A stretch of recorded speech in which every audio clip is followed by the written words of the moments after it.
non-application sur le terrain de la Semaine nationale du l'arbre édition 2020 et des journées d'action citoyenne pour la rentrée scolaire et académique 2020-2021 au centre d'une communication faite ce matin aux membres du gouvernement. Prévu pour ce 10 septembre, l'élection consulaire qui devrait aboutir au choix d'un nouveau bureau qui dirigera la CCMA est reportée pour une date ultérieure. Les raisons de ce report à suivre dans ce journal. Le réveil diplomatique de 1990 à 2020, c'est l'intitulé d'un ouvrage de 193 pages. L'ouvrage résume les efforts fournis par le Tchad sur le plan politique ayant permis l'exploit diplomatique ces dernières années. C'est tout pour les titres. Bonsoir à toutes et à tous et bienvenue dans cette session d'information. Le ministre secrétaire général de la présidence, Kalzebe Paimi Debe, a fait une communication aux membres du gouvernement, une communication relative à la non-application sur le terrain de la Semaine nationale de l'arbre, édition 2020, et des journées d'action citoyenne pour la rentrée scolaire et académique 2020-2021. Nous sommes invités. La réunion a vu la présence des 13 membres du gouvernement, du directeur du cabinet civil du maréchal du Tchad, du secrétaire général adjoint de la présidence de la République, du chef d'état-major particulier du maréchal et du maire de la ville de N'Djamena. Elle a duré 15 minutes. Sans passer par le dos de la cuillère, le ministre d'État, ministre secrétaire général de la présidence de la République, Kalzebe Paimi Debe, a mis chacun devant ses responsabilités. La 48e édition de la Semaine nationale de l'arbre et les journées d'action citoyenne pour la rentrée scolaire et académique 2020-2021 ont été lancées sur instruction du maréchal du Tchad le 29 août et le 5 septembre dernier, a fait remarquer le ministre d'État. Après respectivement 12 et 5 jours de la tenue de ces deux événements majeurs qui doivent être exécutés par les grandes institutions de la République, les membres du gouvernement, leurs directions et services respectifs, ainsi que le gouverneur des provinces, c'est l'immobilisme total qui est constaté, soutient le ministre d'État. Rien n'a été fait en N'Djamena et dans le Tchad profond. Moins de 5 gouverneurs ont lancé la Semaine nationale de l'arbre dans leur circonscription administrative, poursuit-il. Les journées d'action citoyenne pour la rentrée scolaire et académique 2020-2021 sont restées lettres mortes.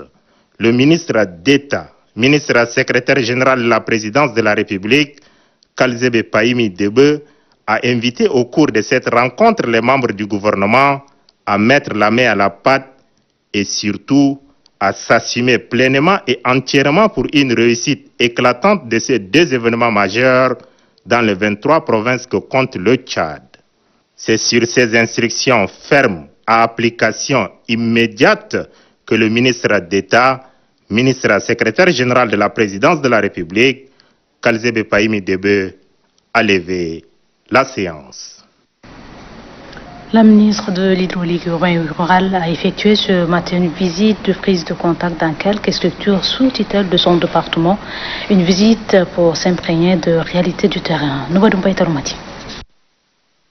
Nommé à la tête du département de l'hydraulique urbaine et rurale le 14 juillet 2020, Tani Mamat Hassan, ministre en charge de l'eau, est en visite dans les structures sous tutelle. La première étape de cette visite l'a conduit à la direction générale de la Société tchadienne des eaux. La ministre de l'hydraulique a échangé avec le directeur général adjoint Hissène Youssouf Galmaï sur des questions liées au fonctionnement de la structure. Après ce moment d'échange, la ministre et la délégation qui l'accompagne ont visité la direction générale et la direction d'exploitation afin de mieux orienter les actions à venir. De Bololo, la ministre s'est rendue à la direction générale du laboratoire des eaux situé à Ndjari dans le 8e arrondissement. La chef du département a eu un bref échange avec les techniciens sur le fonctionnement de la structure d'analyse. C'est par une visite guidée que la ministre a pris congé du personnel à la direction du Fonds national de l'eau. Reçue par le directeur général du Fonds national, Yamba Mamat, la ministre a aussitôt visité les locaux et a précisé aussi l'objectif de sa visite.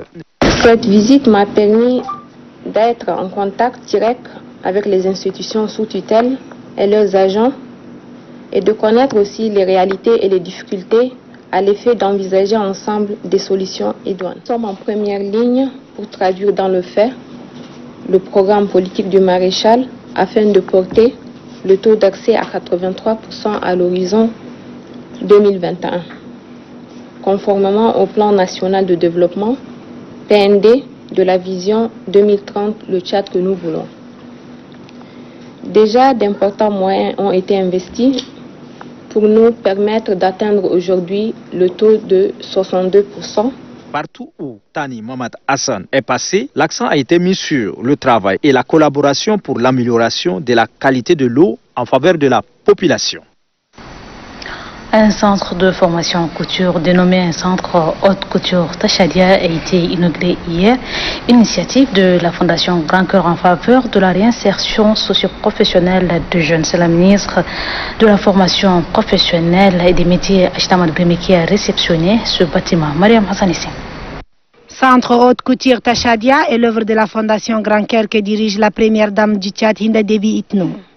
Ce centre de formation en couture, le premier du genre au Tchad, est officiellement réceptionné par la ministre de la formation professionnelle et des petits métiers, Achta Ahmad Breme. Il a pour objectif de former les jeunes Tchadiens et de la sous-région dans ce domaine.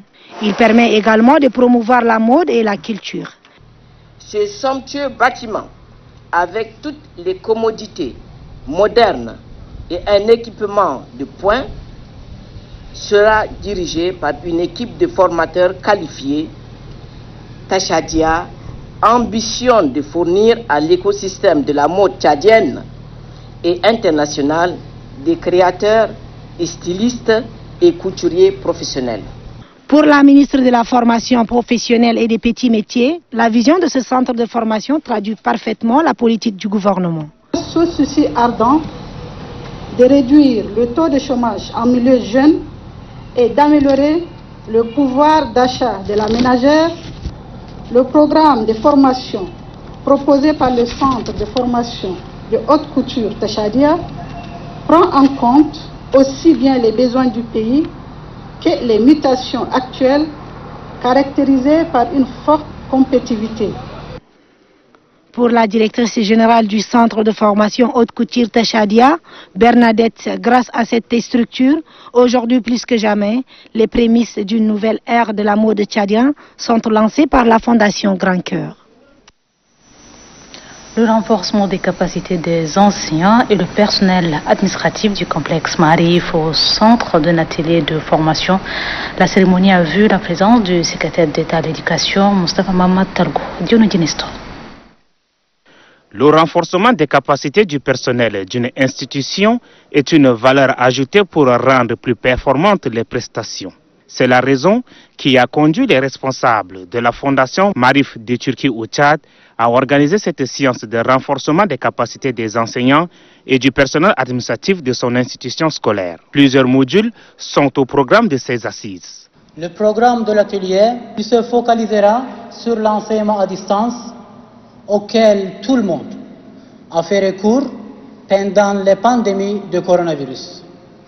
Désormais, nos enseignants seront outillés ces genres d'enseignement et nous familiariser de la maîtrise de la colère et les sujets, et débattre les sujets divers comme bilinguisme au Tchad. Pour le secrétaire d'État à l'éducation nationale et à la promotion civique, Moustapha Mamad Talko, cette formation entre dans la droite ligne de la politique du gouvernement en matière d'éducation. Elle concrétise également le lien des bonnes relations entre le maréchal du Tchad, Idriss Déby Itno, et son homologue Recep Tayyip Erdogan de la Turquie. C'est à la faveur de cette visite guidée dans les différentes salles de formation que la cérémonie officielle de lancement de cette formation a pris fin. En tournée dans la partie méridionale du pays, la ministre de la Femme, Amina Pressy Longo, a pris part à une rencontre organisée par les membres du bureau Bamina Assas et des jeunes de Moundou. On fait le point avec Omar Ibrahim. Lors de son séjour à Moundou, chef-lieu de la province d'Ilogon occidental, la ministre de la Femme et de la Protection de la Petite Enfance, Amina Pressy Longo, a été honorée par le bureau Bamina Assas en mission à Moundou et l'association des filles Zahawa. Les bureaux Bamina Assas et l'association des filles Zahawa, résidant à Moundou, ont offert des cadeaux symboliques à la ministre de la Femme Amina Précy Longo pour ses efforts consentis dans la lutte contre la mutilation génitale, les mariages précoces et les violences basées sur le genre. Cette grandiose cérémonie s'est déroulée en présence du gouverneur Ahmad Mohamed Taha Abdoulaye. Très satisfait de cet acte de reconnaissance à sa personne, la ministre promet apporter son soutien aux femmes et aux jeunes pour l'atteinte de leurs objectifs. Ensuite, le bureau Bamina Hassas, par la voix de son président Brahim Khalifa, a remis des enveloppes à l'association des jeunes de Mundou, au bureau blanc et au bureau d'Ulbarit. Ces gestes baministes aux jeunes traduisent l'effort consenti par ces derniers dans la province du Logon occidental. Les différents intervenants demandent à la population de Mundou à cultiver davantage la paix, la cohabitation pacifique, les vivre ensemble, car d'après eux, le Tchad est un et indivisible. Dans le cadre de la coopération entre le Royaume d'Arabie Saoudite et le Tchad, ça s'est tenu ce matin à l'Université Roi Faisal une rencontre d'échange entre l'ambassadeur du Royaume d'Arabie Saoudite au Tchad et le président du conseil d'administration de l'université. La création d'une faculté de médecine au sein de l'université au centre de la rencontre. Yarchoua Bani. L'administration de l'université Roi Faisal affiche la volonté d'ouvrir une faculté de médecine. Pour la réalisation de ces projets ambitieux, elle compte sur l'appui des partenaires.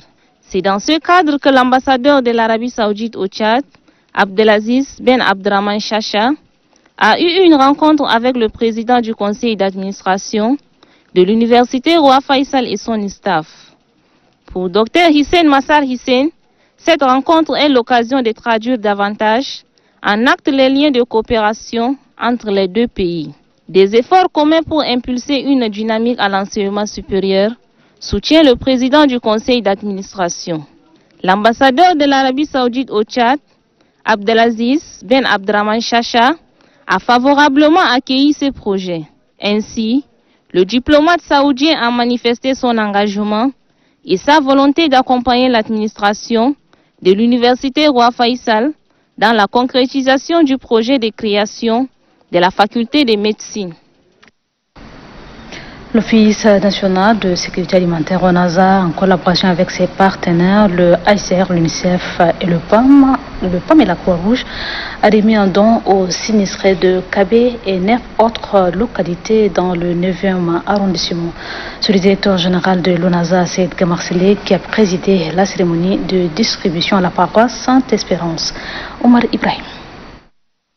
Malgré l'impraticabilité de la route menant vers les endroits touchés par les inondations, suite aux fortes pluies, le sous-comité assistance aux démunis par le biais de l'Office national de sécurité alimentaire, ONASA, est allé remettre un don aux sinistrés. Et c'est en collaboration avec le PAM, l'UNHCR, l'UNICEF et la Croix-Rouge du Tchad.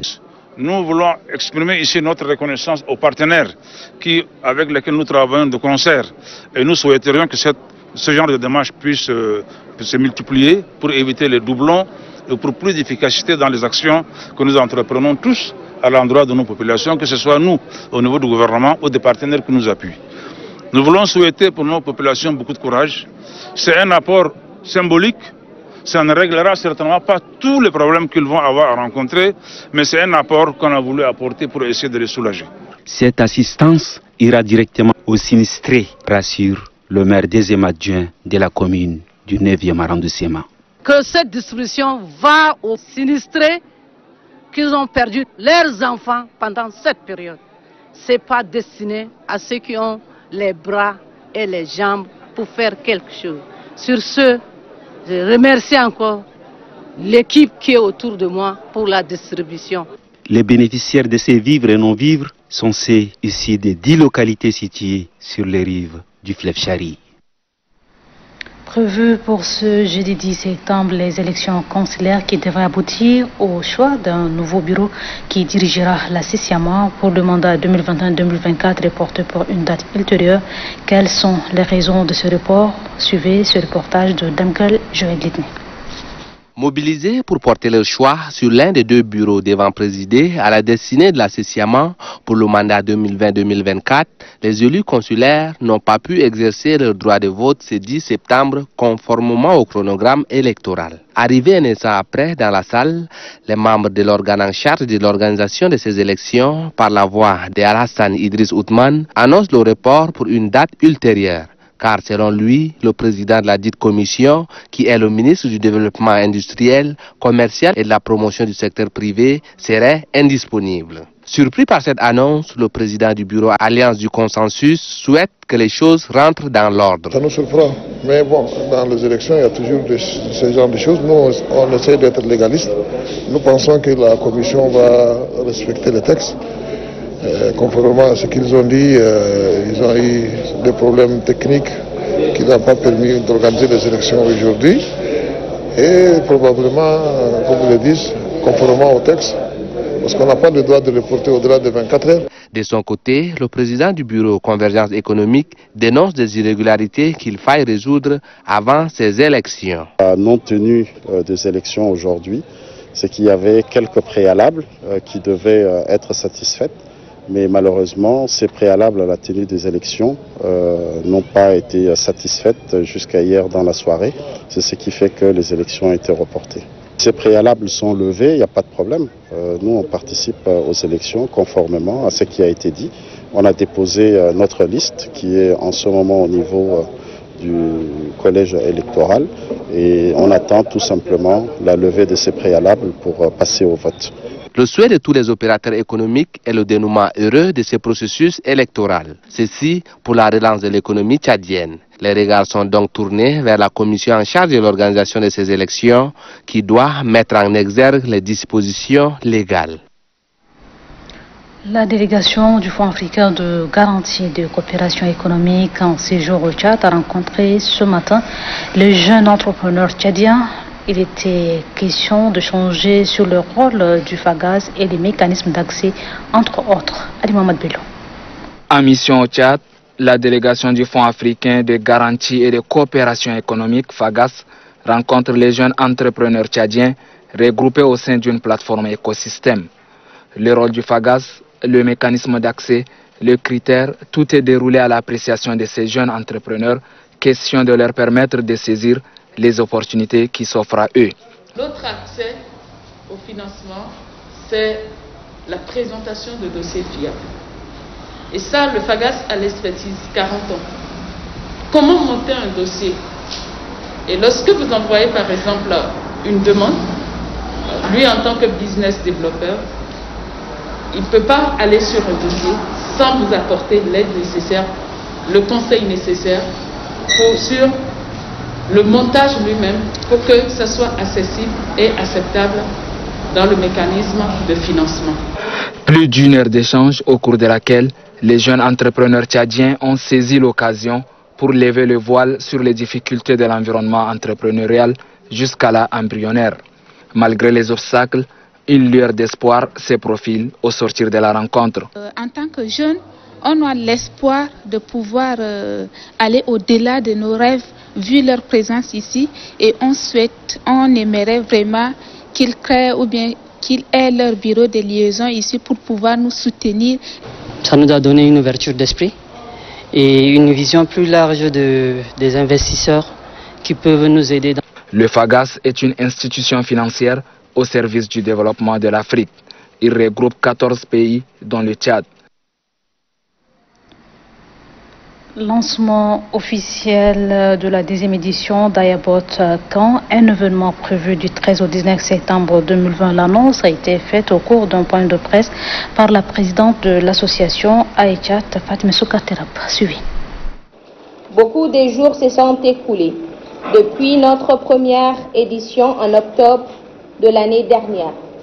Et il s'est passé énormément de choses positives au sein de notre organisation après cette première expérience. Vous étiez nombreux, très nombreux, à nous accompagner dans l'organisation et la réussite de la première édition de notre camp de formation innovante en agroécologie et en entrepreneuriat vert pour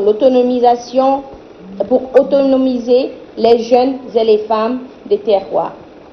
Grâce à vos articles, vos reportages, vos analyses et commentaires, beaucoup de gens comprennent et adhèrent à la vision, aux orientations stratégiques et aux interventions d'Aya Tchad.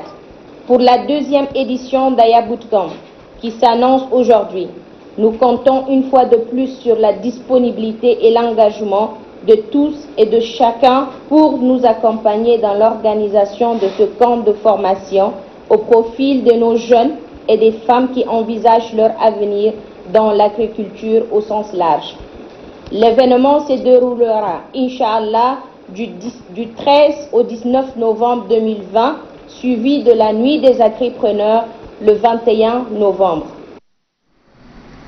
Comment se présente la situation épidémiologique de la maladie à coronavirus de ce jeudi 10 septembre sur 487 échantillons analysés, 3 cas confirmés, 2 Moïkibi Ouest, contact de précédents cas et 1 en Djamena. Un guéri portant le total à 932, 0 décès total de 279, 40 malades sous traitement. La coordination nationale de riposte sanitaire invite la population à rester sereine, solidaire, vigilante et rappelle au respect strict de mesures barrières. À la signature, le professeur Chouaou Chemi, coordinateur national. Et puis, la recrudescence de la maladie à coronavirus inquiète la coordination nationale de riposte sanitaire pour limiter sa propagation et ses conséquences sur les personnes vulnérables. La coordination, par la voix de son coordinateur, appelle les Tchadiennes et Tchadiens au respect de mesures barrières. Suivez.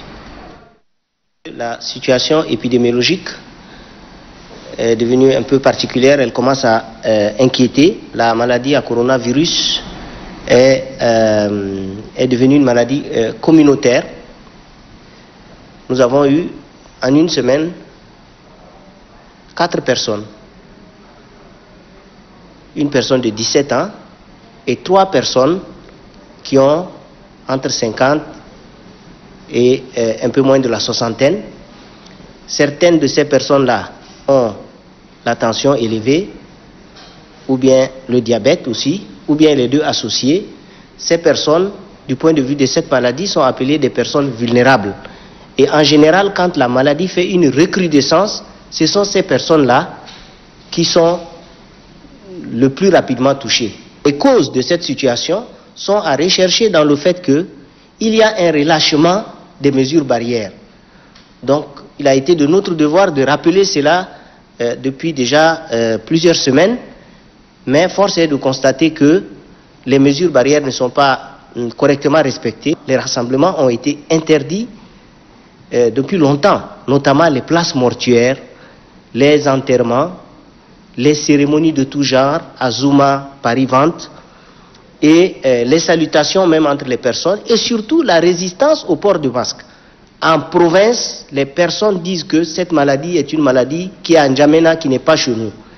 Ce n'est pas vrai parce que nous avons, chaque soir, nous relevons dans notre communiqué des cas aussi dans toutes les provinces. En tout cas, c'est 16 provinces qui sont touchées. Et nous réitérons le fait que, actuellement, c'est l'observation scrupuleuse des gestes barrières qui peut sauver la vie. Et il faut aussi dire que c'est un combat de chacun d'entre nous, individuel et collectif. Nous sommes tous responsables de la santé de nos proches qui sont vulnérables. La coordination nationale de riposte sanitaire contre Covid-19 compte vraiment sur l'esprit civique et aussi sur l'engagement de tout un chacun, surtout des agents de la presse, des leaders communautaires, des leaders religieux. Le réveil diplomatique de 1990 à 2020, c'est l'intitulé du premier ouvrage de Ahmed Absekeni-Rima, journaliste de formation. Le nouvel ouvrage est un essai de 193 pages apparu aux éditions Proximité à Yaoundé au Cameroun. La cérémonie de présentation a lieu ce matin. Bacharia Isanka. C'est une première. Le Tchad dispose désormais d'un écrit qui met en valeur sa diplomatie. Ses succès fulgurants enregistrés par la diplomatie tchadienne en un temps record et qui ont permis au pays d'occuper une place enviable dans le Conseil des Nations Unies, sont détaillés dans le livre de Ahmad Absekine Yerima intitulé Tchad, le réveil diplomatique de 1990 à 2020. Fort de l'expérience engagée auprès de la représentation du Tchad au siège des Nations Unies, Ahmad Absekine Yerima offre à ses compatriotes cet essai, préfacé par un diplomate averti, l'ancien ministre des Affaires étrangères et actuel ministre de la Communication, porte-parole du gouvernement, Chérif Mohamed Zine. Cet essai de 193 pages est réparti en 6 chapitres. À travers cet ouvrage, l'auteur voudrait tout simplement symboliser donc les efforts du Tchad ayant abouti à son passage dans ces importants et prestigieux organes de l'ONU et de l'UA, obtenus pour la première fois depuis son indépendance au prix de tant de sacrifices. Grâce aux efforts consentis par le maréchal du Tchad, Idriss Déby Itno, le Tchad a eu l'honneur de siéger en qualité de membre non permanent au siège du Conseil de sécurité des Nations Unies. Aujourd'hui, nombreux sont ses filles et fils qui occupent des postes de premier plan au niveau des grandes institutions sous-régionales, régionales, continentales et internationales. Ces succès justifient entre autres les motivations de l'auteur de l'essai. Le livre, je l'ai écrit en hommage au Tchad, au peuple tchadien, à ses dirigeants, pour leur effort dans le maintien de la paix, de la sécurité et de la stabilité qui ont permis au pays d'atteindre un niveau remarquable de son développement. Enseignant et journaliste de formation, Ahmad Absekine Yerima a exercé pendant plusieurs années à la radio Tchad comme rédacteur en chef, puis à la presse présidentielle, avant d'occuper le poste d'attaché de presse du Tchad auprès des Nations Unies. Il est actuellement conseiller culturel à l'ambassade du Tchad à Ouagadougou, au Burkina Faso. Son essai, édité à Yaoundé, est disponible à la librairie La Source. Ainsi, l'histoire a donné raison aujourd'hui à nos aînés quand ils disent qu'un journaliste finit toujours par être un écrivain.